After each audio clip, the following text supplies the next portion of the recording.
આ બારડોલી વિભાગ પાંજરાપોળની ગાયોના તમે દર્શન કરી રહ્યા છો। આ ગાયો એવી છે કે જે ગાયો શહેરોમાં રખડતી છે કે જેનો કોઈ આધાર નથી। આ ગાયો એવી છે કે જેઓ 70 થી 80% પ્લાસ્ટિક ખાઈને આ ગૌશાળાની અંદર આવી છે। આ ગૌશાળાની અંદર એની બધી જ રીતે કાળજી કરવામાં આવે છે। એના પેટમાં રહેલું પ્લાસ્ટિકને કાઢવા માટેની બધી ટ્રીટમેન્ટો કરવામાં આવે છે અને એનો વંશ વેલો સારો થાય એની બી અહીંયા સંવર્ધન કરવામાં આવે છે।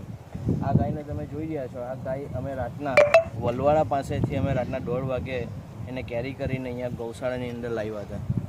જ્યારે અમે લાવ્યા હતા ત્યારે આ ગાયની સાથે એક નાનો વાછરડો બી હતો। એ વાછરડો બી આજે સારો છે। ગાય આજે ખાતી થઈ ગઈ છે, ચાલતી થઈ ગઈ છે। જ્યારે અમે એને અહીંયા લાવ્યા ત્યારે એની પરિસ્થિતિ ખૂબ ગંભીર હતી, પણ આ રીતે આ ગૌશાળાની અંદર જે નિરાધાર ગાયો છે એવી 450 જેવી ગૌ માતા છે અહીંયા, અને એ ગૌ માતાને અમે અહીંયા સારી રીતના જમાડીએ છીએ। 2 ટાઈમ એને ચારો, લીલો ચારો, સૂકો ચારો, ખાંડ, દાણ બધું જ એને 2 ટાઈમ મળે છે। તો આપ સૌ મિત્રોને એટલી પણ નમ્ર પ્રાર્થના છે કે આ ગૌશાળાની અંદર આવીને આપ સૌ આપનો કિંમતી સમય આપો। આપનો કિંમતી સમય પેટે સમય ના આપી શકો તો આ ગૌ માતાને 1 દિવસના ચારા માટેની બી આપ દાન કરી શકો, એવી આપ સૌને નમ્ર પ્રાર્થના।